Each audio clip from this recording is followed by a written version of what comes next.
Je leur demande pourquoi ils ne viennent pas à l'église. Ou, quand une personne n'est pas encore baptisée, je lui rends visite et l'invite à venir aux réunions, puis je la quitte avec un chaleureux au revoir et je me rends dans une autre maison. Je peux visiter ainsi jusqu'à 3 personnes par jour. À 9 ans, Mathéus a déjà donné bien des études bibliques, que ce soit à des familles ou à des individus, et en a amené plusieurs dans les eaux du baptême. Mais il a d'autres projets. Je suis déjà en charge du département pour les enfants, pour l'audiovisuel et les ministères personnels. Et quand je serai grand, je veux devenir pasteur. Mon désir le plus cher, c'est que Dieu revienne bientôt, avant même que je sois pasteur. Mais s'il ne vient pas aussitôt, je veux étudier la théologie et amener davantage de personnes vers le ciel par ce ministère. Aujourd'hui, Mathéus a 15 ans et fréquente une université adventiste pour se préparer au pastorat. À Fahama, il reçoit une éducation chrétienne de qualité et a la possibilité de prêcher au cours d'événements spéciaux et aux cultes matinaux pour les étudiants internes. Quand Mathéus est arrivé à Fahama, il a cherché à rencontrer des personnes pour étudier la Bible avec elles. Ainsi, il peut continuer à répondre à l'invitation de Jésus de faire des disciples en étudiant la Bible en tête-à-tête avec ces personnes. La famille de Mathéus lui a enseigné par exemple qu'il n'y a pas d'âge limite pour remplir la mission que Jésus nous a donnée.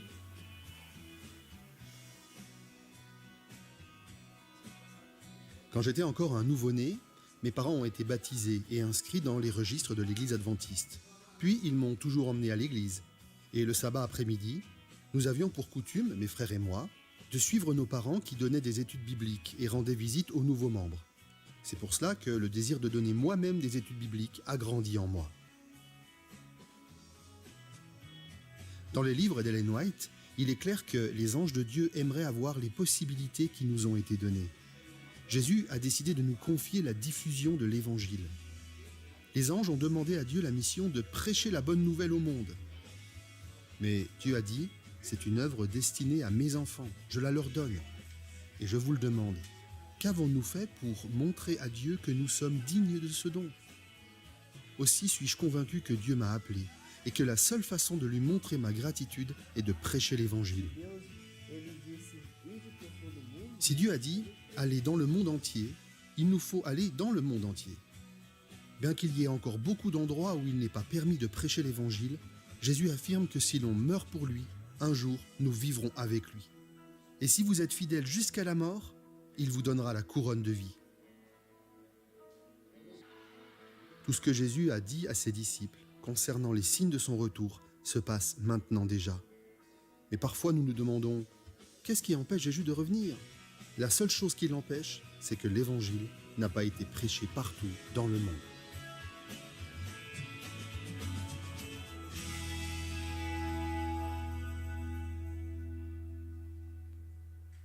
Un beau message, n'est-ce pas? C'est encourageant.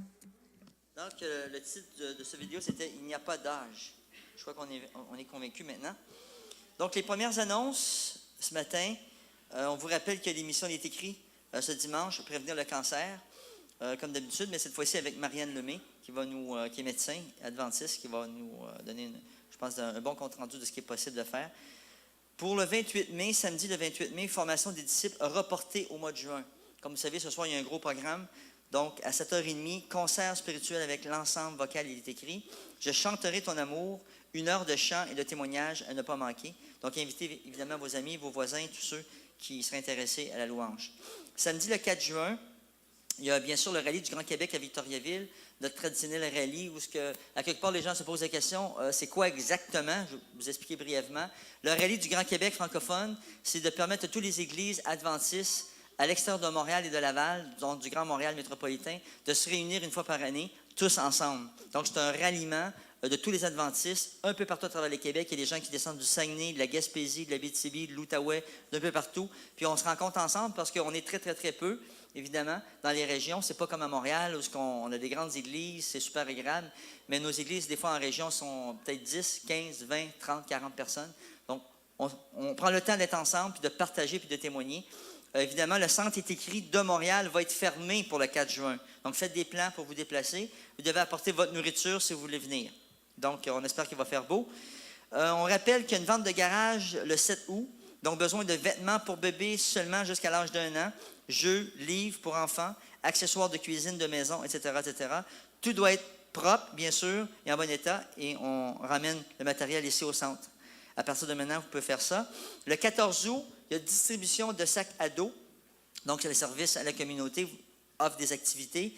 Besoin, sac à dos et coffre à crayon neuf. Où apporter les objets. Au centre, c'est écrit à partir de maintenant, responsable, Marie-Ève, Fabiola et Marcia. Donc, merci encore une fois pour votre bon travail. Et on vous rappelle évidemment que les activités au centre est écrit qui sont régulières. On a nos petits groupes dans la semaine. Donc, vous pouvez joindre un petit groupe sans problème. Ce matin, j'ai eu le privilège de parler avec Christian. Christian, bienvenue parmi nous. On est content que tu sois là. C'est un étudiant qui est au Nouveau-Brunswick. Il arrive du Congo. Ça fait environ 1 an qu'il est ici. Mais je l'ai déjà invité à mon petit groupe. Moi, à chaque fois que je vois quelqu'un qui est nouveau, je l'invite. Donc, allez voir Rémi, moi-même, ou Jean-Robert Gardère. Puis, ça va être un plaisir pour nous de vous informer où est-ce qu'un petit groupe se réunit dans la semaine. On a aussi la classe des enfants à partir de 11 h. Donc, discrètement, on amène les enfants dans leur classe. Sentinelle de prière, toujours à 12h30. Encore une fois, merci pour les sentinelles qui prient pour nous. À la fin du culte, un petit rappel. Nous vous invitons à garder le silence et de suivre les directives des diacres pour la sortie. On laisse au moins 3, 4, 5 minutes aux gens qui veulent rester assis pour continuer à chanter avec les chantres ou sinon méditer la parole, ce qu'ils ont entendu, se recueillir. On a besoin de ça. Donc, vous vous retirez en suivant la direction des diacres. Puis après ça, bien sûr, après 5, 6, 7 minutes, il y a des gens qui reviennent dans la salle. Et comme vous savez, des fois, on a un petit problème parce que les gens parlent. Mais à 12h30, n'oubliez pas, les sentinelles de prière commencent. Donc, il faut leur laisser la place aussi. Puis des fois, on empiète un peu sur leur temps, mais on s'excuse. Mais vous savez, des fois, la joie puis le partage, tout ça fait que, de façon, je pense qu'avec beaucoup d'amour, on réussit à s'en aller et à vous laisser la place. Et on vous rappelle ce matin que le message va être donné par Pasteur Rémi. Et on vous rappelle encore une fois, vos cellulaires, veuillez éteindre vos cellulaires, s'il vous plaît, tout objet qui pourrait faire du bruit. Et je vous invite maintenant à un moment de silence et que vous pouvez vous recueillir dès maintenant. Pour faire un peu différent ce matin, je vous demande de vous recueillir dès maintenant parce qu'on va avoir un petit quelque chose de spécial pour vous. Que Dieu vous garde.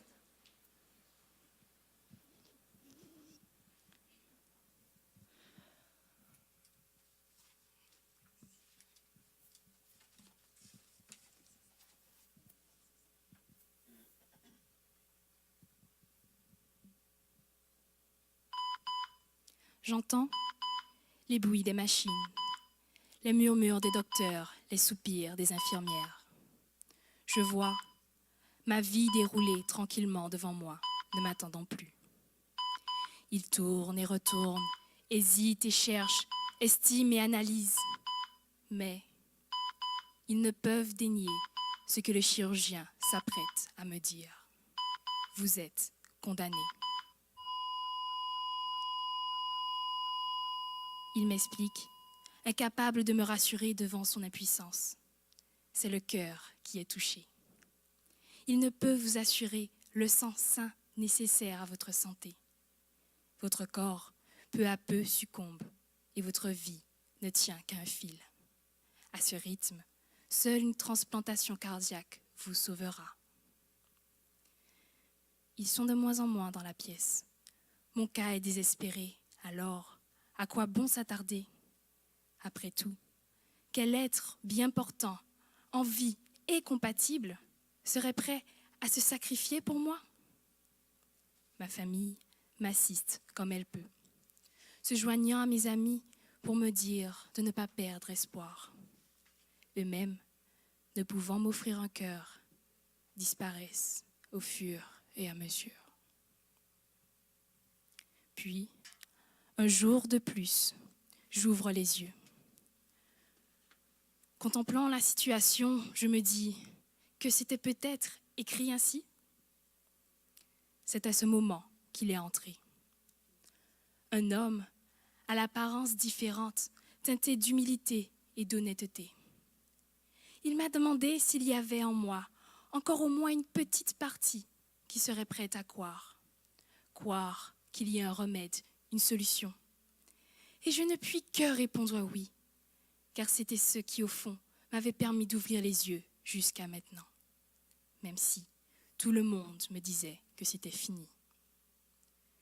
Lui, au contraire, m'a parlé d'amour, de pardon, de renouveau, de quelque chose que personne n'avait osé me faire depuis longtemps, de promesses. Je me suis endormie ce jour-là au doux son de la voix du visiteur, lui disant que j'étais prête à laisser quelqu'un d'autre de plus qualifié, si seulement c'était possible, prendre le relais et m'opérer. Faire confiance et m'abandonner, car je reconnaissais mon impuissance. À mon réveil, quand mes yeux se sont ouverts, mes poumons remplis d'air, tout était différent, sans que je puisse expliquer pourquoi. Alors, le docteur rayonnant est entré dans la pièce, m'annonçant une nouvelle inespérée. L'opération avait été réalisée. Ils ont trouvé un donneur de cœur, un donneur de vie. Ce même inconnu qui était venu me visiter la veille, sans savoir si j'en valais la peine, sans poser de questions, a juste échangé sa vie pour la mienne. Mais qui était-il, demandai-je. Pourquoi? Le docteur me tendit un livre en prononçant ces simples mots pleins de mystère. Par amour, a-t-il dit, en ajoutant que vous comprendriez en lisant ce livre sacré, que vous ne pouviez garder la bonne nouvelle pour vous, car tous doivent reconnaître un tel amour.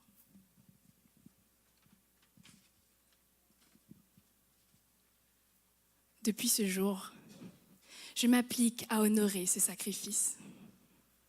Je reconnais que quand tous m'ont quitté, il a donné sa vie pour moi. Par la suite, je l'ai reconnu, je l'ai retrouvé dans la Bible. Il vit en moi et ne me laisse jamais tomber. Dans les moindres choses, je veux que tous le voient, que tous entendent le nom de celui qui m'a sauvé. Par le sang de l'agneau, j'ai été guérie. Par sa grâce, j'ai eu l'occasion de comprendre que j'étais perdue, condamnée. Mais qu'il a eu pitié de moi, qu'il a eu pitié de toi. Quel cadeau inestimable nous offre-t-il, n'est-ce pas?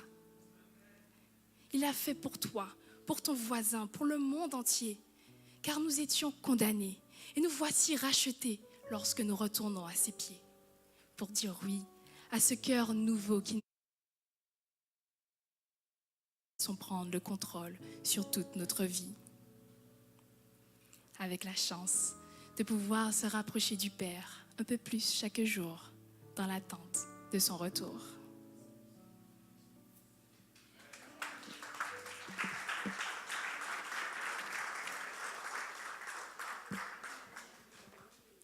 Quel cadeau inestimable, n'est-ce pas? Je veux vous souhaiter la bienvenue à tous, à ceux qui nous regardent, et vous dire que réellement, nous sommes bénis d'avoir un Dieu qui considère que tous d'entre nous, nous pouvons être admissibles à un cœur nouveau.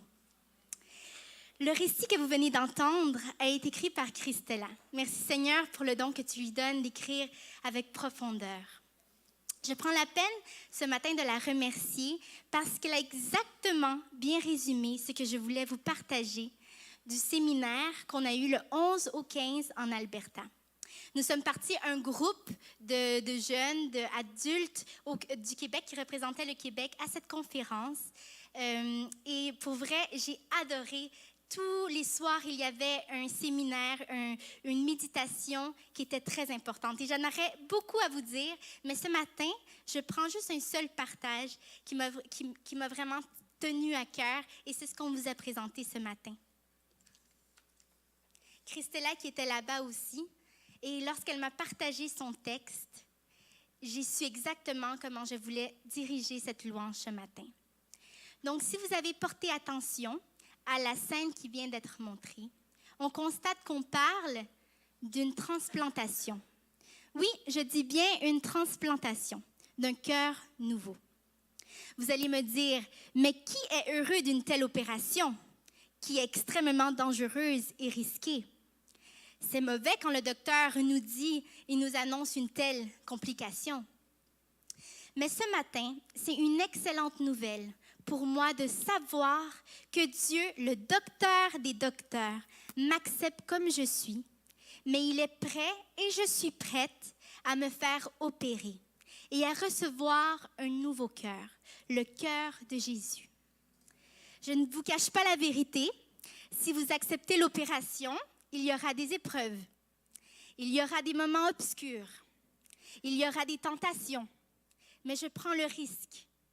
Parce que rien n'est plus merveilleux que de combattre ces maladies à côté de mon Sauveur qui a vaincu la mort.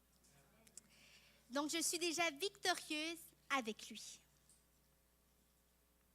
Ce matin, je vous invite à être transformés complètement et à abandonner tous vos soucis à ses pieds.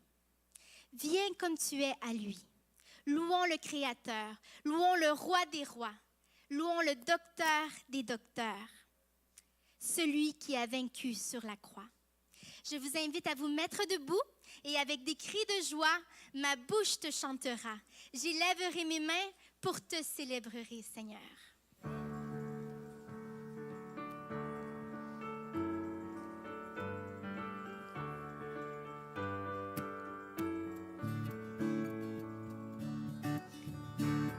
Avec des cris de joie, ma bouche te chantera. J'élèverai mes mains et te célébrerai. Avec des cris de joie, ma bouche te chantera. J'élèverai mes mains et te célébrerai. Oh Dieu, tu es mon Dieu. Oh Dieu, tu es mon Dieu. Mon âme te recherche.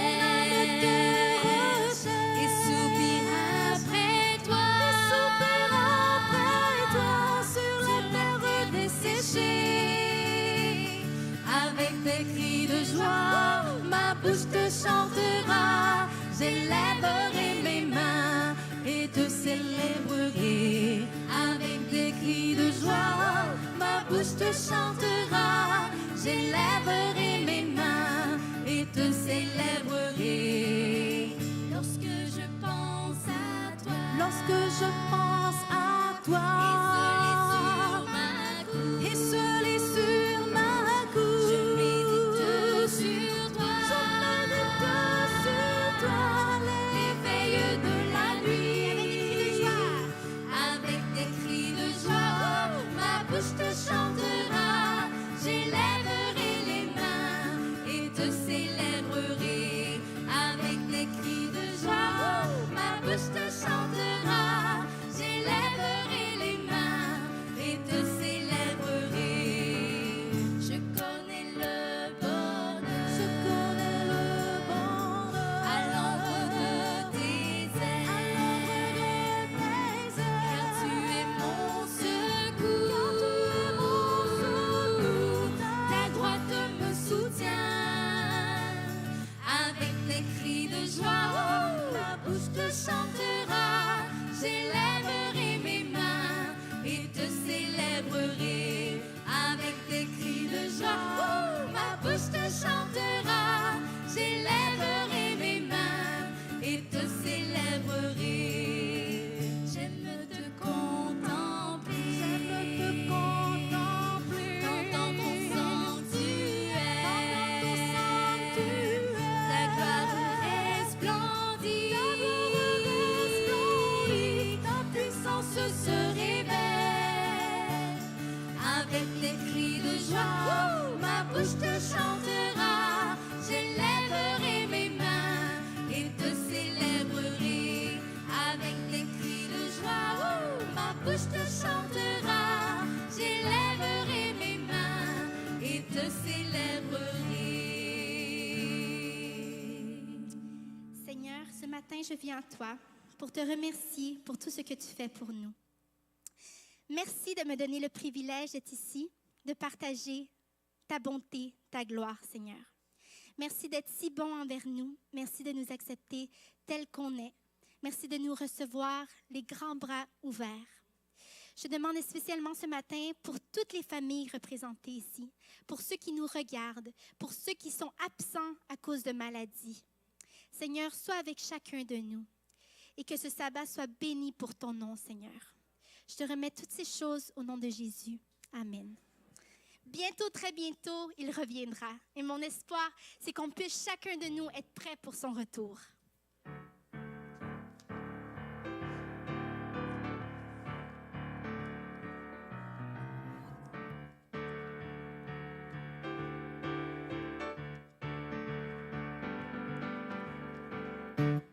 très bientôt, nous allons voir Seigneur.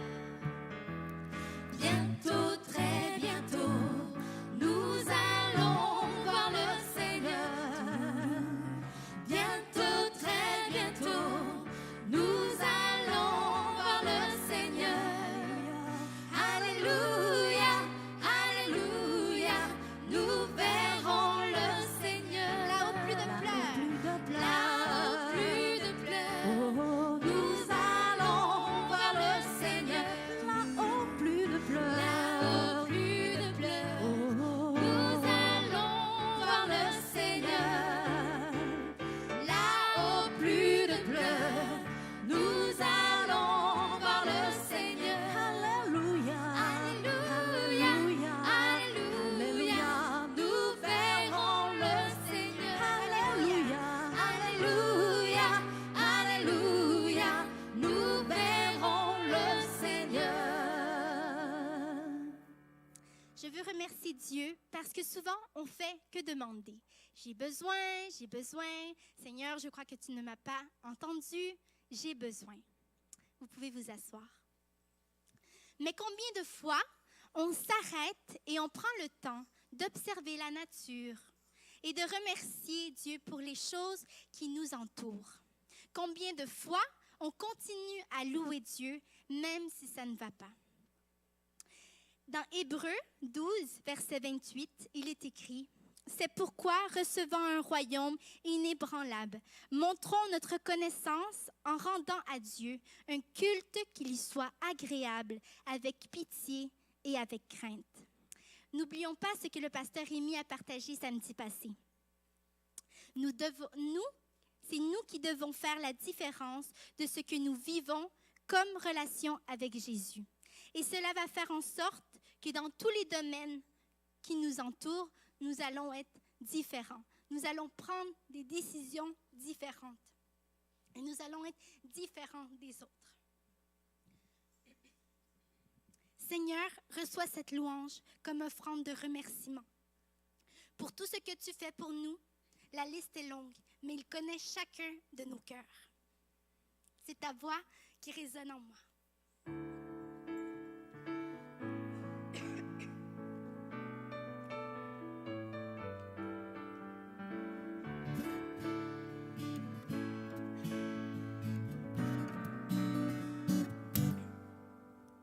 C'est ta voix qui résonne en moi, fortifie ma foi, oh mon Dieu. C'est ton cœur qui parle à mon cœur, tu effaces mes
Le titre du séminaire en Alberta s'appelait « Transcender ». Si j'ai cherché dans le dictionnaire, Larousse, ça disait « dépasser par sa valeur, son intelligence, surpasser ». Je prends le mot « surpasser ». Je crois que Dieu nous invite à que pour son nom, pour sa gloire, on se surpasse pour annoncer l'Évangile. Dans le séminaire qu'on a reçu, il nous invitait aussi, comme jeunes, adolescents, adultes, à nous surpasser et donner davantage notre temps à notre communauté pour partager l'amour de Jésus. Si tu te sens indigne, ne t'en fais pas. Je me sens moi-même comme ça. Il y a des jours que j'aimerais tout abandonner et dire à Jésus, je ne mérite pas ton amour, je ne mérite pas ton pardon. Mais il me parle et me dit, ma fille, je t'aime. Ma fille, accroche-toi à moi, j'oublie et j'efface tous tes péchés. Viens vers moi comme tu es. Ma fille, je veux t'utiliser pour ma mission, pour l'Évangile. Ma fille, prends le flambeau. Je vous invite ce matin à prendre le flambeau avec moi.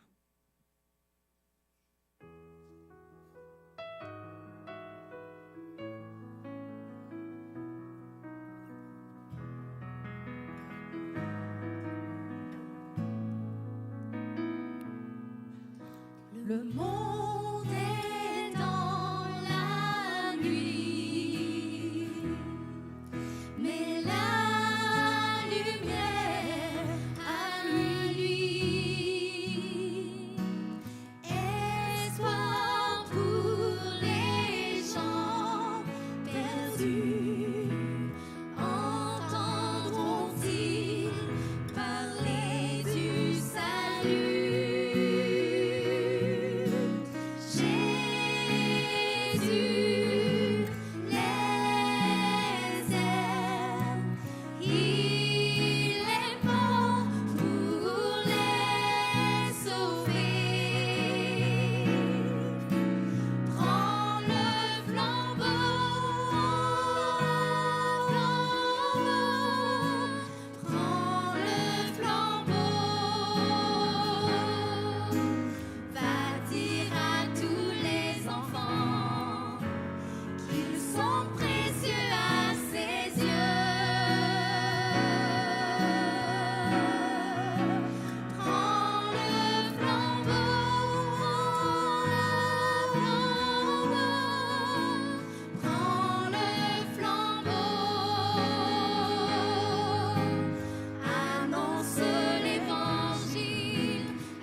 matin, je voudrais vous inviter, pour ceux qui le peuvent, de se mettre à genoux et nous allons prier à Dieu.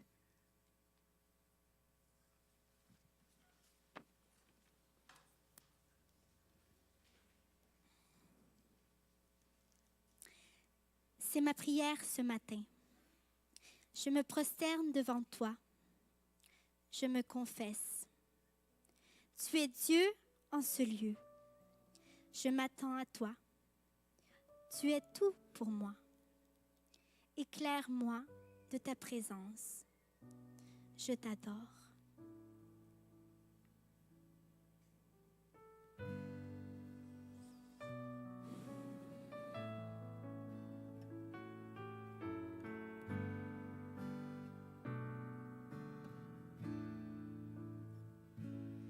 Prosternés, nous confessons, tu es Dieu en ce lieu. Prosternés, nous confessons, tu es Dieu en ce lieu. Prosternés, nous confessons, tu es Dieu en ce lieu. Prosternés, nous confessons, tu es Dieu en ce lieu. Je m'attends à toi. Tu es tout pour moi. Éclairé de ta présence, prosterné, adorant. Je m'attends à toi. Tu es tout pour moi. Éclairé de ta présence, prosterné,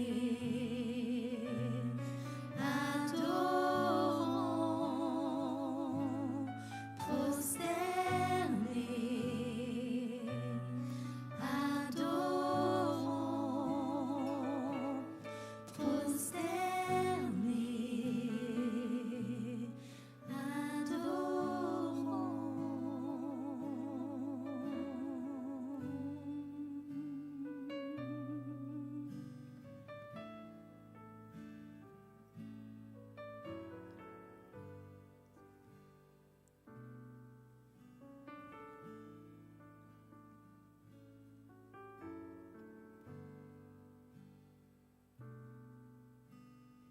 Amen.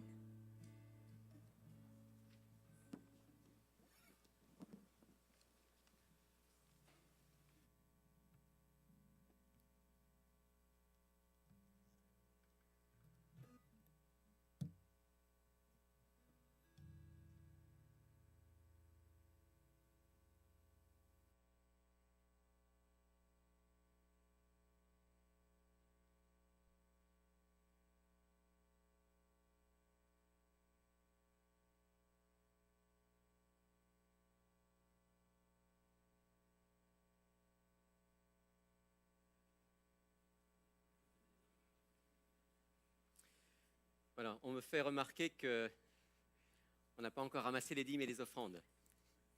Alors, ce que je vous propose, c'est garder vos dîmes et vos offrandes, et pendant le dernier chant, après le message, on va les ramasser. Ça marche ?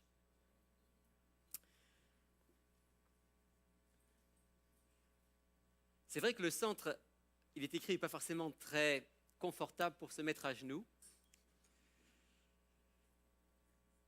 Mais je remercie Dieu d'avoir pu me mettre à genoux ce matin pour ensemble prier et le louer. Vous savez que dans la Bible, c'est la position la plus courante qui est mentionnée pour la prière. Ce n'est pas la seule.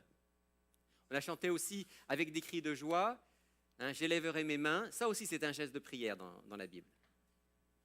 Et on peut prier de bien des manières. Mais c'est vrai que, personnellement, régulièrement, surtout le matin quand je me lève et que je vais commencer mon moment de partage avec le Seigneur, j'aime me mettre à genoux.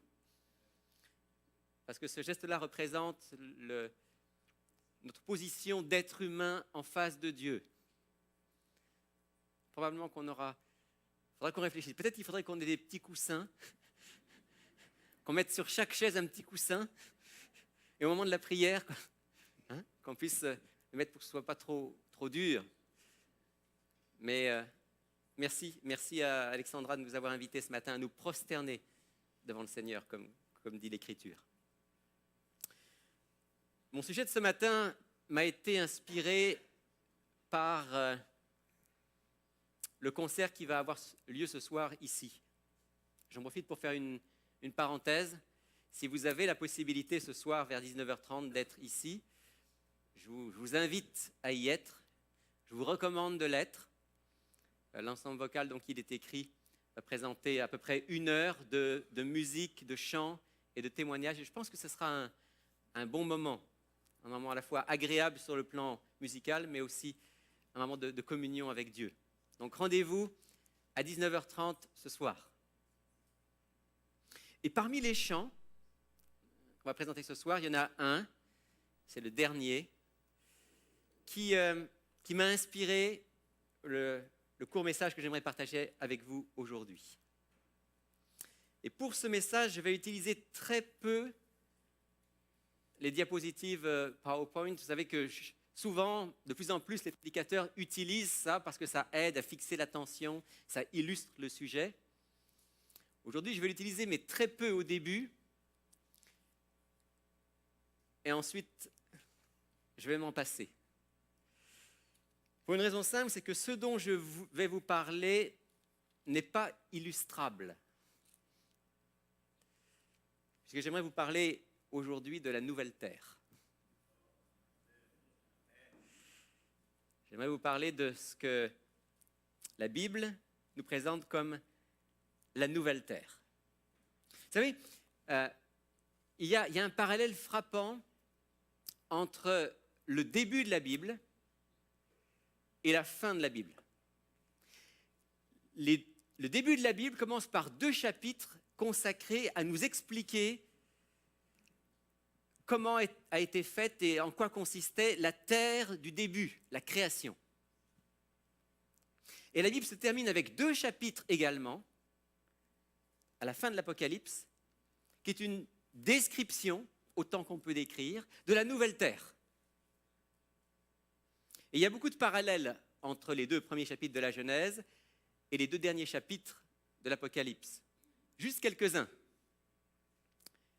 Dans Genèse chapitre 1er, on nous dit que Dieu créa le ciel et la terre. Dans Apocalypse 21, verset 1er, on nous dit que Dieu crée un nouveau ciel et une nouvelle terre. Dans Genèse, toujours chapitre 1er, on nous dit que la lumière soit et la lumière fut. Et dans Apocalypse 22, on nous dit le Seigneur Dieu les éclairera. En Genèse 2, ainsi furent achevées la terre, la mer. Dans Apocalypse 21, il me dit, c'est fait. Tout est fait.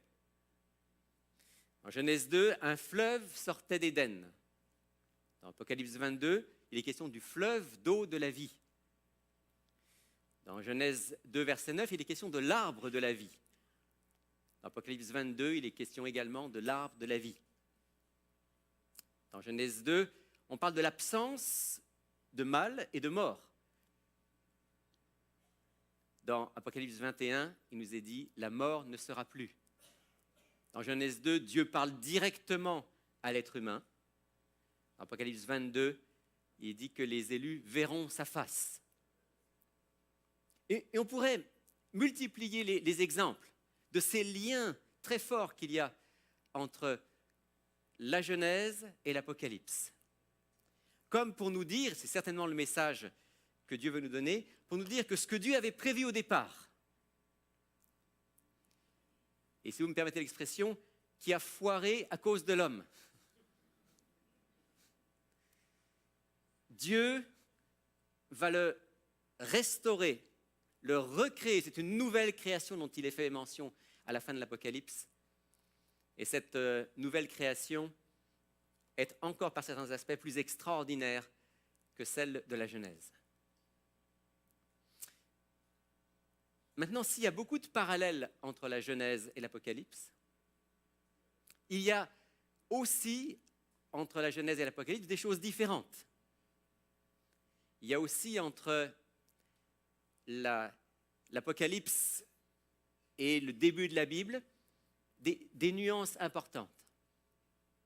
J'aimerais vous inviter ce matin très simplement à lire avec moi dans le livre de l'Apocalypse, chapitre 21, les premiers versets. En fait, ce matin, notre méditation va consister à lire et à relever certains éléments importants pour nous au début de cette description finale dans Apocalypse, chapitre 21.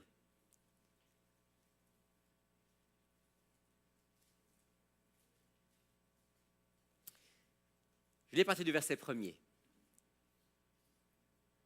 Je vis un nouveau ciel et une nouvelle terre, car le premier ciel et la première terre avaient disparu, et la mer n'était plus. Et je vis descendre du ciel d'auprès de Dieu la ville sainte, la nouvelle Jérusalem, prête comme une épouse qui s'est parée pour son époux. J'entendis du trône une forte voix qui disait : Voici le tabernacle de Dieu avec les hommes. Il habitera avec eux, ils seront son peuple, et Dieu lui-même sera avec eux. Il essuiera toute larme de leurs yeux. La mort ne sera plus. Il n'y aura plus ni deuil, ni cri, ni douleur, car les premières choses ont disparu. Celui qui était assis sur le trône dit : Voici, je fais toutes choses nouvelles. Et il dit : Écris, car ces paroles sont certaines et vraies. Il me dit : C'est fait. Je suis l'alpha et l'oméga, le commencement et la fin. À celui qui a soif, je donnerai de la source de l'eau de la vie, gratuitement. Et je m'arrête là, mais si vous lisez la suite, jusqu'à la fin du chapitre 22, vous allez avoir donc cette description de ce que l'apôtre Jean a vu en vision, description de la nouvelle terre, description de la nouvelle Jérusalem. Un nouveau ciel et une nouvelle terre. Le mot « nouveau » ici qui est utilisé, c'est un mot qui veut dire nouveau par sa nature. Parce que quand en français on dit, par exemple, il y a un nouvel élève en classe. Un nouvel élève en classe, ça veut dire quoi? Ça veut dire un de plus qu'on ne connaissait pas avant, mais... Ouais. Mais si je dis la technologie moderne, c'est complètement nouveau. Je ne dis pas la même chose. Je ne dis pas simplement qu'il y a quelque chose qui s'est ajouté. Je dis qu'il y a quelque chose qui est d'une autre nature qui a fait irruption. Nos grands-parents, plutôt nos arrière-grands-parents, s'ils étaient là, et s'ils nous voyaient avec nos téléphones cellulaires, nos iPads, ils disaient, mais qu'est-ce que c'est que ça? C'est nouveau. C'est quelque chose dont ils n'auraient même pas pensé que ça puisse exister. Bien, c'est ce mot-là en grec qui est utilisé. Un nouveau ciel, une nouvelle terre. Vous ne pouvez même pas imaginer à quoi ça ressemble. Je vais essayer de vous le décrire comme je peux, dit Jean. Mais c'est nouveau. C'est d'une autre nature. Vous ne l'avez jamais vu, vous le verrez seulement quand ce sera réalisé. Un nouveau ciel, une nouvelle terre. Car le premier ciel et la première terre avaient disparu, et il faut bien qu'ils disparaissent pour que la nouvelle terre puisse surgir. Nouvelle terre ne peut pas naître sur les cendres de l'ancienne. Il faut purifier, transformer, recréer. Et la mer n'était plus. Ça, c'est une première différence par rapport à la Genèse. Dans la Genèse, Dieu crée. Il crée la terre sèche, mais il crée aussi la mer, les océans. Mais sur la nouvelle terre, dit Dieu, la mer ne sera plus. Et j'en vois quelques-uns qui sont tristes parmi nous. Ceux qui viennent des îles en particulier. Il y a attends, la mer, l'océan, les plages, les cocotiers. Il n'y aura plus tout ça. Je ne sais pas. Je ne sais pas parce qu'en fait, il faut, lorsqu'on lit Apocalypse 21 et 22, il faut bien comprendre que Jean nous décrit ce qu'il voit. Mais est-ce que ce qu'il voit, c'est vraiment la nouvelle terre ? Ou est-ce que ce qu'il voit, c'est quelque chose que Dieu lui permet de voir pour l'aider à comprendre ce que pourrait être la nouvelle terre ? Et est-ce que dans ce qu'il voit, il y a des éléments qui sont des éléments symboliques importants pour nous ? Je vais vous dire très honnêtement, je n'ai aucune idée. Je ne sais pas si sur la nouvelle terre, il n'y aura plus d'océan. J'en sais rien. Mais par contre, je crois comprendre ce que veut dire, ici dans Apocalypse 21, la mer n'était plus. Parce que quand on parle à un juif, à un enfant d'Israël, lorsqu'on lui parle de la mer, ce qui vient dans son esprit, ça n'a rien à voir avec ce qui vient dans l'esprit d'un Martiniquais, d'un Haïtien ou d'un Brésilien.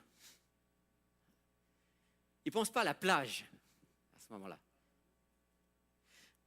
Dans la pensée hébraïque, la mer, c'est quelque chose de plutôt menaçant. Les Hébreux n'étaient pas du tout des marins, même s'il semble qu'à une certaine période de la royauté, il y ait eu quelques navires, mais ce n'étaient pas des marins. À l'inverse, par exemple, de leurs voisins au nord, de la ville de Tyr, qui était connue pour être des marins qui allaient jusqu'au bout du monde, les Hébreux, non. La mer, c'était plutôt quelque chose de menaçant, c'était un endroit dangereux. D'ailleurs, il suffit juste de regarder quelques lignes avant dans Apocalypse chapitre 20, alors qu'il est fait mention donc, du jugement dernier. Et il est dit au chapitre 20, verset 13, c'est au moment du jugement, « La mer rendit les morts qui s'y trouvaient. La mort et le séjour des morts donnèrent les morts qui s'y trouvaient. Et ils furent jugés. » La mer, qu'est-ce qu'elle fait ? Elle rend quoi ? Elle donne quoi ? Les morts qui s'y trouvent. Ouais. Et vous avez là une assez bonne vision de ce que les Hébreux voient lorsqu'ils pensent à la mer. Un lieu dangereux, un lieu où il y a beaucoup de gens qui meurent. Et Dieu merci, au dernier jour, même les gens qui sont morts là dans la mer vont ressusciter. Alors quand il est dit « la mer n'était plus », moi j'ai vraiment tendance à ne pas le prendre comme quelque chose de physique, mais plutôt avoir là une annonce faite par Jean de la part de Dieu qu'il n'y a plus de danger sur la nouvelle terre. Il n'y a plus de menace. Dit en d'autres mots, c'est ce qu'il y a au verset 4. Apocalypse 21, verset 4. « Il essuiera toute larme de leurs yeux, la mort ne sera plus, et il n'y aura plus ni deuil, ni cri, ni douleur, car les premières choses ont disparu. » Là, je voudrais m'arrêter un instant parce que quand on se pose la question, pourquoi est-ce qu'on voudrait qu'il y ait une nouvelle terre ? Pourquoi est-ce qu'on voudrait qu'il y ait un monde nouveau créé par Dieu ? Parfois, je pose la question, lorsque j'étudie la Bible avec quelqu'un, pourquoi vous aimeriez un jour être dans le royaume de Dieu ? Pourquoi vous aimeriez être sur une nouvelle terre ? Et très souvent, la première réponse qui m'est donnée, c'est celle-là. Plus de mort, plus de deuil, plus de cris, plus de douleur. Combien parmi nous, aujourd'hui, dans cette salle ont des douleurs. Je n'ai pas demandé de lever la main, mais je vois qu'il y a des mains qui se lèvent spontanément. Il peut y avoir des douleurs physiques. On peut avoir mal au dos, on peut avoir mal au cœur, on peut avoir mal à la tête. Il peut y avoir des douleurs morales, psychologiques, émotionnelles. Dieu nous dit, il faut que je crée une nouvelle terre où tout ça, ça n'existera plus. Et il y a là, pour nous, une puissante motivation à dire, Seigneur, je veux être sur cette terre-là, où je vais pouvoir vivre avec toi, avec mes frères et sœurs, avec tous ceux qui seront là, la vie à laquelle j'aspire, la vie pour laquelle tu m'as créé, tu nous as créés. Plus de douleur, plus de misère, plus de mort, plus de deuil. Voilà la vie que Dieu nous prépare. Le premier ciel et la première terre avaient disparu et la mer n'était plus. Plus de danger, plus de menaces. Et je vis descendre du ciel, et je suis là maintenant au verset 2, je vis descendre du ciel d'auprès de Dieu la ville sainte, la nouvelle Jérusalem. Ça aussi, c'est différent de la Genèse. Parce que dans la Genèse, il n'y a pas de ville. Quand Dieu crée la terre, est-ce que vous me suivez? Dieu a placé l'homme et la femme où? Dans un jardin. Et qui a bâti la première ville? Caïn. Vous vous souvenez qu'on en a parlé il y a un certain nombre de semaines ou de mois. Donc la ville, en général, n'est pas forcément quelque chose de positif dans la Bible. Mais là, il est question d'une ville, d'une cité qui descend du ciel sur cette nouvelle terre. Pourquoi? Pourquoi est-ce que Dieu nous révèle que sur la nouvelle terre, il y a une cité, une ville? Alors il faut se souvenir que quand Dieu a créé au départ et qu'il a placé Adam et Ève, c'est vrai aussi que la population était très réduite, 2 personnes. Tandis que sur la nouvelle terre, c'est une armée, c'est une foule que personne ne peut compter, dit un autre texte de l'Apocalypse. Et dans ce contexte-là, il y a une ville, une grande ville, on va le voir. Mais cette ville, ce n'est pas n'importe quelle ville. Comment est-ce qu'elle s'appelle, cette ville? La nouvelle Jérusalem. Pourquoi Jérusalem? Jérusalem, c'est la ville dans laquelle Dieu a fait résider son nom, pour reprendre l'expression biblique. C'est la ville dans laquelle Dieu va se manifester de manière particulière, par exemple, après que Salomon ait construit le temple, si vous vous souvenez, et qu'on inaugure le temple et il y a un autel, on va revenir sur le temple dans un instant. Là, il y a un autel, il y a une prière, et qu'est-ce qui se passe? Le feu descend du ciel sur l'autel. Jérusalem, si vous lisez l'Ancien Testament, c'est cette ville dont il est dit que Dieu lui-même a sa demeure à Jérusalem. Alors reprenant, et là encore, est-ce que ce sera vraiment une ville comme on l'imagine? Je n'en sais rien. Mais reprenant les images et les réalités de l'Ancien Testament, Dieu dit, voilà, je vous prépare quelque chose comme ça. Un lieu où je vais me manifester. D'ailleurs, c'est tellement un lieu où Dieu va se manifester que regardez, le verset 3, il est dit, « Et j'entendis une forte voix qui disait, « Voici le tabernacle de Dieu avec les hommes, ou la tente de Dieu avec les hommes. » Et il continue, « Il habitera avec eux, ils seront son peuple, et Dieu lui-même sera avec eux. » Voici la tente de Dieu avec les hommes. Le mot qui est utilisé ici, c'est le mot, effectivement, qu'on utilise dans l'Ancien Testament pour parler de la tente de la rencontre. Vous savez, cette tente qu'on avait bâtie dans le désert, sanctuaire, où Dieu se manifestait de manière particulière, où les prêtres pouvaient rentrer, et le grand prêtre, une fois par an, dans le lieu très saint. Voici la tente de Dieu avec les hommes. Là aussi, il y a quelque chose de différent de l'Ancien Testament. Dans l'Ancien Testament, il y avait le peuple d'Israël.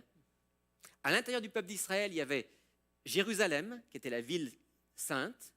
Et dans la ville de Jérusalem, il y avait le temple. Et dans le temple, il y avait le lieu saint et le lieu très saint, la tente. D'accord ? Mais ici, dans le texte, qu'est-ce que c'est la tente de Dieu ? Qu'est-ce que c'est le tabernacle de Dieu ? C'est la ville. C'est toute la nouvelle Jérusalem est la tente. Et le lieu où Dieu va se manifester. Dit d'une autre manière, il n'y a plus de temple. D'ailleurs, au verset 22, chapitre 21, verset 22, il est dit « Je n'y vis pas de temple, car le Seigneur Dieu Tout-Puissant est son temple, ainsi que l'agneau. »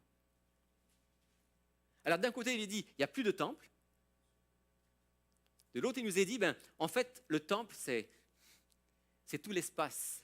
C'est tout l'espace où se trouvent les enfants de Dieu dans cette nouvelle Jérusalem. Qu'est-ce que c'est un temple ?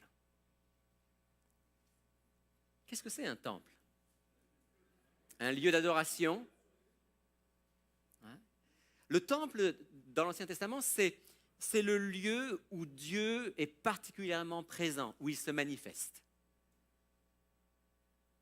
Dans ce sens, la Nouvelle Jérusalem est le temple.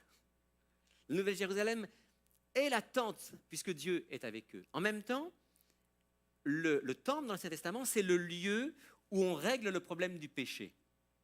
Vous vous souvenez que parce que nous sommes pécheurs, nous avons besoin d'être réconciliés avec Dieu. C'est dans le temple que le problème du péché doit être réglé. Dans ce sens-là, comme dit Apocalypse 21, verset 22, il n'y a plus de temple. Plus de temple parce qu'il n'y a plus besoin de régler le problème du péché. Le problème du péché est réglé une fois pour toutes. Donc, la Nouvelle Jérusalem descend, c'est l'épouse parée pour son époux. Donc, là, en fait, là encore, la Nouvelle Jérusalem, ce n'est pas tellement des pierres, ce n'est pas tellement des murs, ce n'est pas tellement des murailles. La Nouvelle Jérusalem, c'est un peuple qui descend. Et Dieu habite avec son peuple. Il habitera avec eux, ils seront son peuple. Dieu lui-même sera avec eux. Je ne sais pas si vous avez remarqué, dans le verset 3, 3 fois il y a le mot « avec ». J'entendis du trône une forte voix qui disait « Voici le tabernacle de Dieu avec les hommes. Il habitera avec eux, ils seront son peuple. Et Dieu lui-même sera avec eux. » 3 fois, comme une insistance pour dire « Hey, les amis, ce qui est formidable, c'est que ce que Dieu nous prépare, c'est un endroit où il va demeurer avec nous. » Le quartier général de l'univers, ce sera la nouvelle terre, la nouvelle Jérusalem. Dieu va demeurer là, habiter là. Bon, Dieu est Dieu, hein? On emploie des mots humains. Dieu est Dieu, et Dieu, en même temps qu'il sera sur la nouvelle terre, probablement il sera à l'autre bout de l'univers en même temps, parce que Dieu est Dieu. Mais pour nous, en tout cas, pour nous, êtres humains, la conscience que nous aurons, c'est que Dieu va demeurer, planter sa tente au milieu de nous, et nous serons avec lui. Et ça, c'est certainement une des plus fortes motivations pour désirer vivre sur cette nouvelle terre. Je disais tout à l'heure, une des grandes motivations, c'est qu'il n'y aura plus de deuil, plus de cris, plus de douleur. Gloire à Dieu, merci Seigneur. Mais une autre motivation extraordinaire, c'est que Dieu va être là, avec nous. Est-ce qu'il est avec nous aujourd'hui ? Oui. Oui ? Oui. J'espère que vous me disiez oui et non. Il est avec nous. Il n'y a aucun doute qu'il est avec nous. Il est là avec nous chaque jour de notre vie. Il est là aujourd'hui, journée de sabbat où nous sommes réunis. Il est avec nous par son esprit. Mais ne me dites pas, qu'il ne vous arrive jamais de vous dire, Seigneur, si seulement je pouvais te voir et te parler comme ça, là, face à face.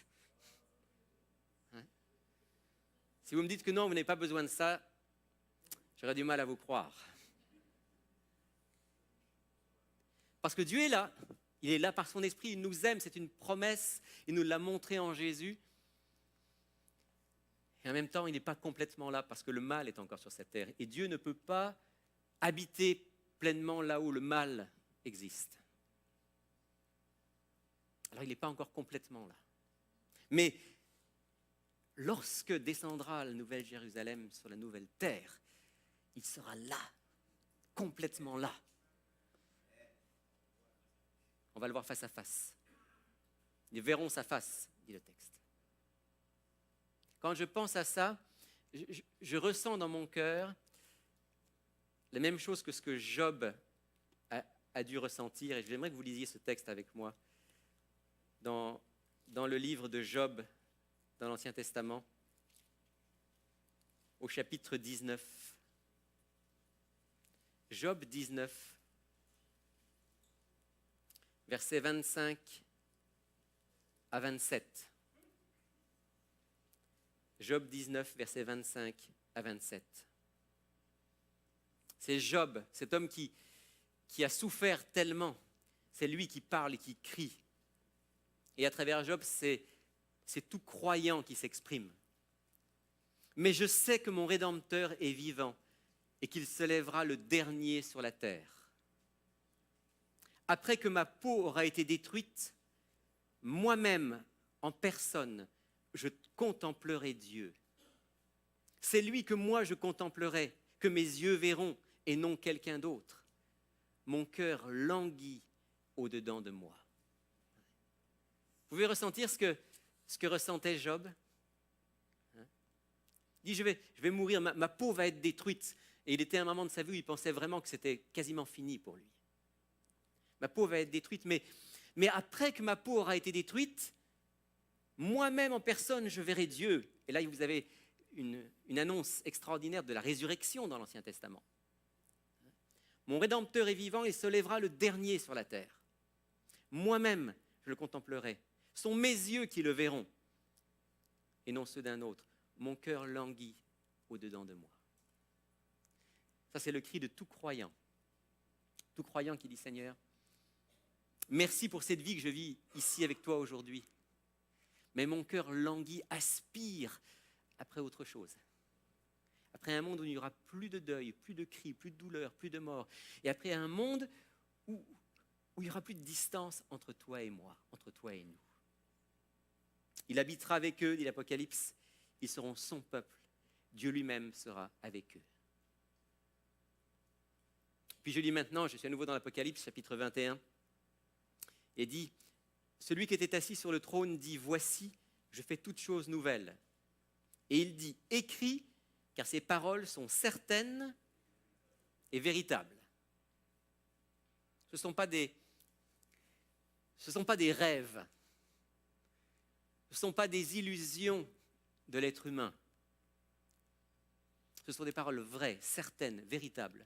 Le même Dieu qui a créé le monde, et aujourd'hui on a toutes les évidences, et mes amis qui font partie du groupe Harmonie, Science et Foi pourront le confirmer, on a toutes les évidences qu'il y a eu un concepteur, un créateur. Le même Dieu qui a créé dans sa sagesse et dans sa puissance au départ, ce même Dieu va recréer une terre nouvelle. C'est certain, c'est vrai, nous pouvons lui faire confiance. Et il me dit, c'est fait. Ça va être formidable pour Jean, j'essaie de me mettre à sa place, parce que nous, on lit ça, mais Jean, il l'a vécu. Je ne sais pas si vous pouvez vous imaginer ça. Jean, lui, il est en vision, puis il voit tout ça, puis il entend Dieu qui lui parle. Puis il dit, c'est fait. Ce que tu vois là, c'est comme si c'était fait. Ça vient, c'est certain. Je suis l'alpha et l'oméga, le commencement et la fin. Qu'est-ce que ça veut dire, je suis l'alpha et l'oméga? Vous savez que alpha, c'est la première lettre de l'alphabet grec. Oméga, c'est la dernière lettre. Donc quand ici Jésus dit, ou Dieu dit, je suis l'alpha et l'oméga, je suis au début, je suis à la fin, il veut dire aussi, ce que j'ai dit au début, ce que j'ai annoncé au début, je vais l'accomplir finalement. Hein? Vous pouvez avoir la certitude que ce qui a été promis, ce qui a été prophétisé, va se réaliser. Et alors vient cette phrase extraordinaire de la fin du verset 6. À celui qui a soif, je donnerai de la source de l'eau de la vie, gratuitement. À celui qui a soif, je donnerai de la source de l'eau de la vie gratuitement. Il y a plusieurs choses extraordinaires. D'abord, le gratuitement. Si vous lisez à la fin du chapitre 22, vous allez retrouver la même chose. Il est question de la source d'eau de la vie gratuitement. Qu'est-ce que Dieu veut nous dire? Il veut nous dire, les amis, c'est un cadeau. C'est un cadeau que je vous fais. Est-ce que vous saisissez à quel point le cadeau est immense? Non seulement je vous pardonne, non seulement je change vos vies sur cette terre, non seulement je vous aide et je vous donne la force de chaque jour, mais je vous accorde la vie éternelle à laquelle vous n'avez pas droit, mais que j'ai le plaisir de vous offrir parce que Jésus a donné sa vie pour vous. Gratuit, cadeau. Plus on va comprendre ça, et on disait ce matin à l'école du sabbat, plus on va comprendre ça déjà maintenant, plus ça va changer nos vies. Vous savez, dans ma vie personnelle, et je crois que j'ai déjà confessé ça auprès de vous, dans ma vie personnelle, je suis né dans une famille chrétienne, adventiste. Et pendant longtemps, consciemment ou inconsciemment, j'ai pensé que cette vie éternelle, ce pardon de mes péchés, ce que Dieu a en réserve pour nous, c'était l'œuvre de Jésus et la mienne. C'était, voilà, on est sauvé par la foi en Jésus, par grâce, mais, si on est sauvé par grâce en Jésus, ça veut dire qu'on doit mener une vie sainte, exemplaire, suivre les commandements de Dieu, mettre le sabbat à part pour le Seigneur, etc., etc. Et ce n'est pas faux. Bien sûr que si je reçois le salut en Jésus-Christ, il y a toutes sortes de transformations qui doivent avoir lieu. Mais vous savez où était le problème dans ma vie? C'est que j'avais le sentiment que le salut, c'était un peu dépendant de ma bonne observation des commandements de Dieu. De ma perfection de plus en plus grande pour vivre à l'image de Dieu. Et vous savez ce que ça crée, ça? Ça crée de l'insécurité. Parce que comment est-ce que vous pouvez être sûr que vous êtes suffisamment proche de Dieu pour mériter la nouvelle terre? Comment est-ce que vous pouvez être sûr que vous vivez suffisamment les commandements de Dieu et un jour vous vous rendez compte, non, évidemment, je ne les vis pas comme Dieu voudrait que je les vive complètement. Un jour, et j'étais déjà étudiant en théologie à l'époque, un jour j'étais dans la salle de classe et le professeur nous enseignait sur la première épître aux Corinthiens. Je ne me souviens pas des mots du professeur. Je sais qu'il parlait du salut par grâce, du fait que c'était un cadeau en Christ, que c'était la justification par la foi seulement. Je ne me souviens pas des mots. Je me souviens de ce que ça a produit en moi, de ce que Saint-Esprit a fait en moi à ce moment-là. D'un seul coup, c'est comme si, pour reprendre l'expression de l'apôtre Paul, les écailles étaient tombées de mes yeux. Et d'un seul coup, j'ai compris, c'est gratuit. C'est complètement gratuit. Tout ce que tu peux faire par ailleurs, ça ne rajoute rien du tout à ton salut. C'est un cadeau que Dieu te fait en Jésus-Christ. Si tu le comprends, si tu le saisis, si tu lui demandes pardon pour tes péchés, tu reçois aujourd'hui le salut, si tu meurs demain, tu n'auras rien le temps de faire, mais tu es sauvé. Cadeau. Et je peux vous dire que ça a changé ma vie. Ça a changé ma vie. Oh, comprenons-nous bien. La tentation du salut par les œuvres revient régulièrement dans nos vies. Ne pensez pas que ce qu'on a compris une fois, on l'a compris pour toujours. Il faut régulièrement revenir à cela. Et ça a vraiment changé ma vie. Et à ce moment-là, j'ai pu commencer à respirer spirituellement et à dire, mon Dieu, tu es un Dieu merveilleux. Ce que Jésus a fait est extraordinaire.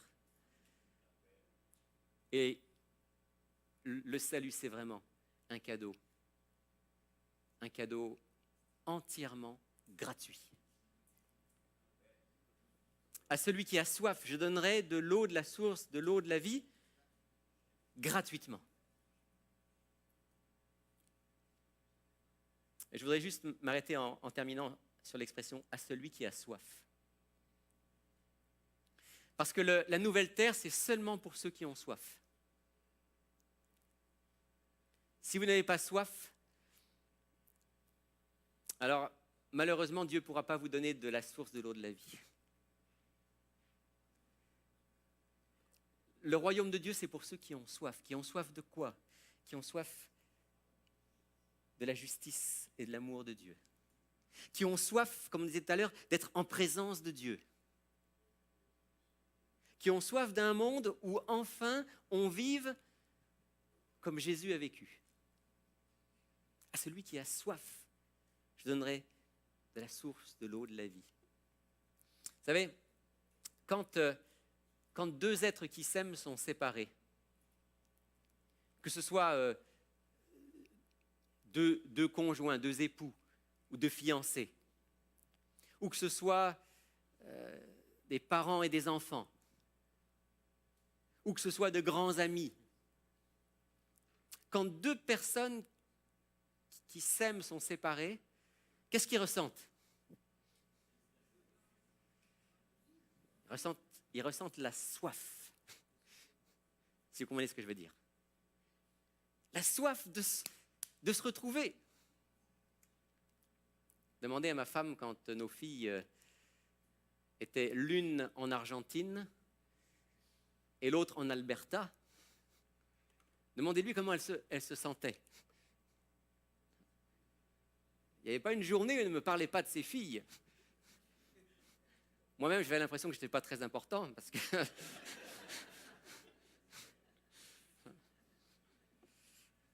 Mais je comprends ça. Moi aussi, je le ressentais, peut-être moins fort qu'elle, parce que la fibre maternelle, c'est quelque chose. Hein? Mais elle ressentait ça, la soif de pouvoir les retrouver. Et dans le cas de l'une d'entre elles, Anne-Claire, dans un cas, c'était plus d'1 an et demi avant qu'on se revoie, c'était long. Alors, j'ose à peine imaginer ceux qui sont loin de leur famille pendant 2 ans, 5 ans, 10 ans et plus. Certains d'entre vous sont dans cette situation-là.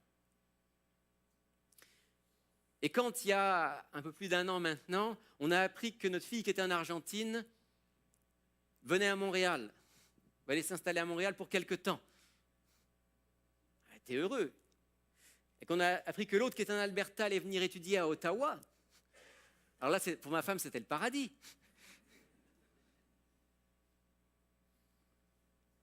Parce que quand on aime quelqu'un, on a soif d'être avec cette personne. À celui qui a soif, dit Dieu, je donnerai de la source de l'eau de la vie. Que Dieu puisse entretenir en nous cette soif d'être avec lui. Vous savez comment on entretient, comment est-ce que cette soif va se manifester de plus en plus? Comment est-ce que cette soif va grandir en nous? Plus aujourd'hui on va apprendre à connaître Dieu, plus on va découvrir à quel point il est un Dieu d'amour, de justice, de bonté, plus la soif va grandir.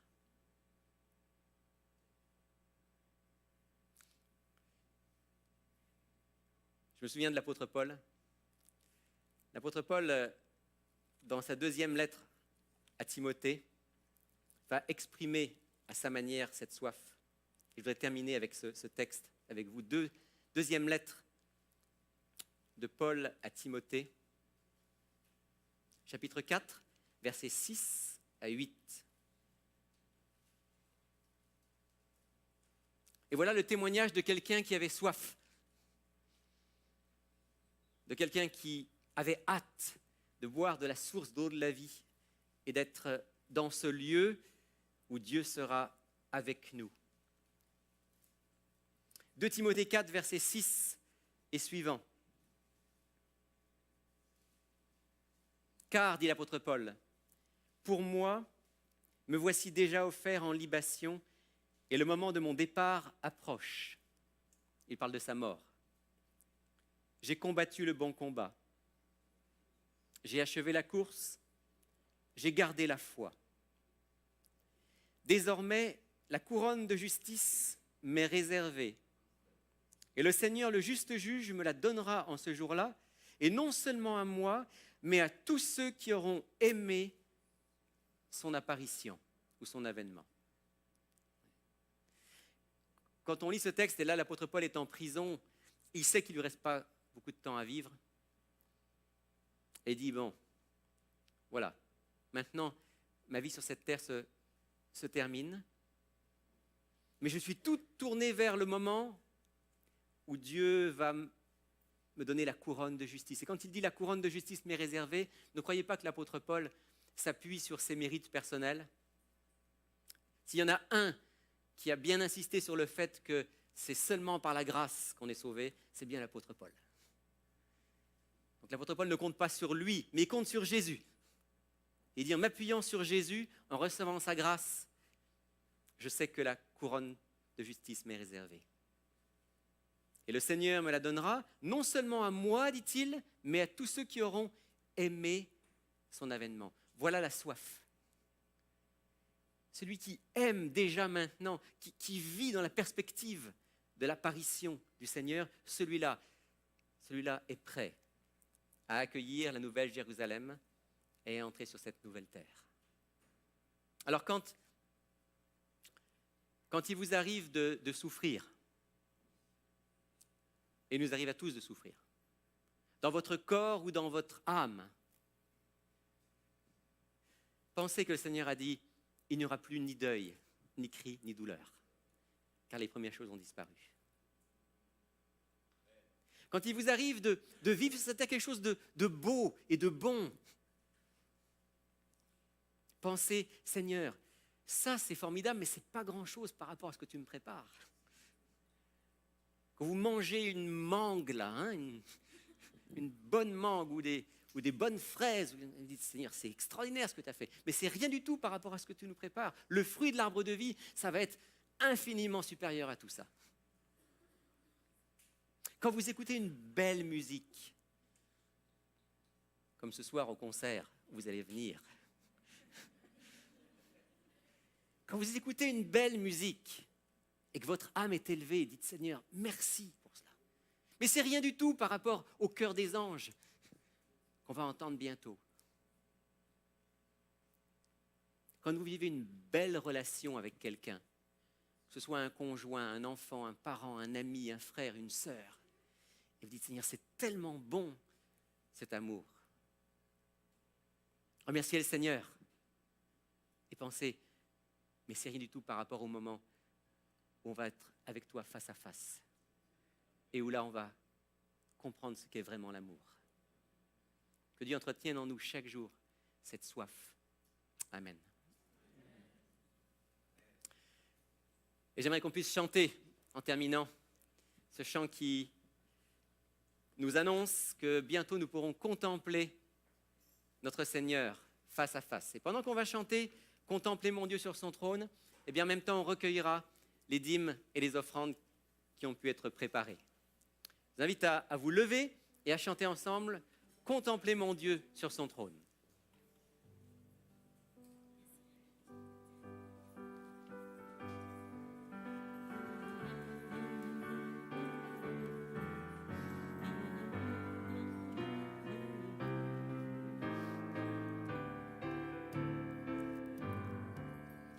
Contempler mon Dieu sur son trône, vivre avec Jésus dans le ciel, jeter à ses pieds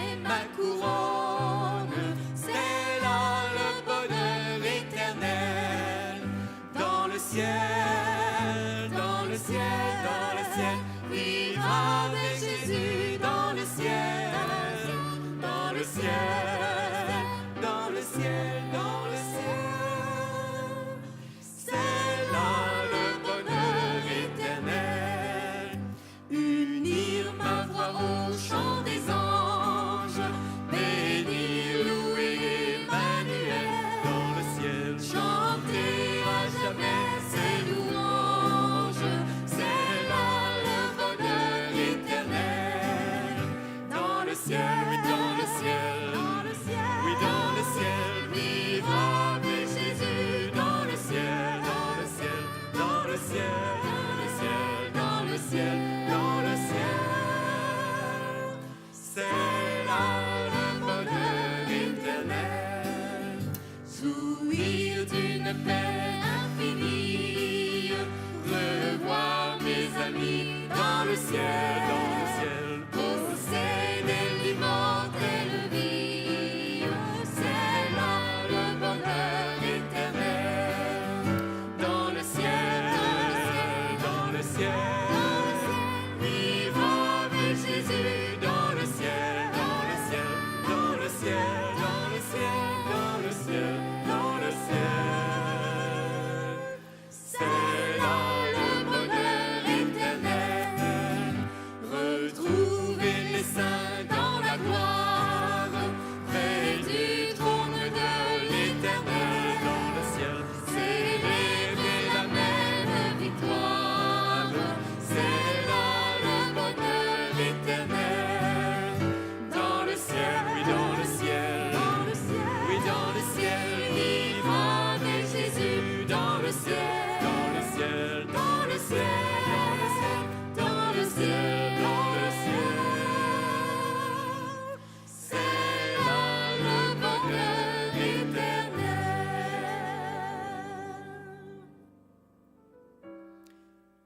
Père Céleste, comme Job, notre cœur languit au-dedans de nous-mêmes, de pouvoir te contempler face à face, comme on vient de le chanter, de pouvoir être enfin en présence de notre Créateur et de notre Sauveur Jésus-Christ et du Saint-Esprit qui nous inspire. Notre cœur languit de pouvoir rencontrer les anges, ceux qui ont pris soin de nous et tous les autres, de pouvoir découvrir cet univers que tu as créé. Oui, Père Céleste, nous voulons être avec toi dans le ciel et ensuite sur cette nouvelle terre que tu vas créer pour tous tes enfants. Alors que l'on continue notre chemin, un jour à la fois sur cette terre, dans la perspective de ton proche retour, s'il te plaît Seigneur, tourne souvent notre esprit vers toi. Donne-nous de souvent lire et méditer ta parole pour mieux te connaître, mieux t'aimer, mieux nous préparer à te rencontrer. Surtout Seigneur, couvre-nous de ta grâce parce que si on rentre un jour dans ton royaume, ce sera uniquement comme un cadeau que tu nous fais. Et aujourd'hui Seigneur, on veut recevoir ce cadeau à nouveau dans nos vies. On veut recevoir ton pardon, ta vie nouvelle et la vie éternelle en Jésus. Oui Seigneur, mets en nous chaque jour cette soif d'être avec toi, cette soif d'être dans ton royaume. Et qu'on puisse partager cela avec le plus grand nombre parce qu'il y a beaucoup d'hommes et de femmes qui ont soif et qui ne savent même pas de quoi ils ont soif. Et ils ont besoin de savoir que c'est de toi qu'ils ont soif. Et de la vie que tu en réserves pour eux, de la vie éternelle que tu leur prépares. Mets sur notre route, Seigneur, cette semaine, quelqu'un avec qui nous pourrons partager la bonne nouvelle de ton amour. C'est notre prière au nom de Jésus. Amen. Vous pouvez vous asseoir. Bon sabbat à tous. Bonne semaine. Et à ce soir pour tous ceux qui le peuvent.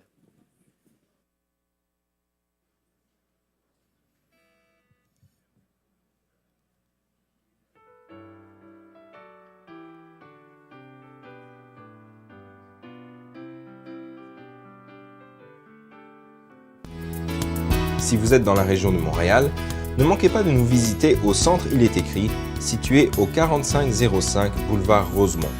Chaque samedi à 10h30, un message biblique y est présenté et une large place est faite à la musique, la prière en toute simplicité. Pour connaître nos autres lieux de rencontre dans la province du Québec, visitez ilestécrit.tv ou appelez-nous au 1-866 729 35 15.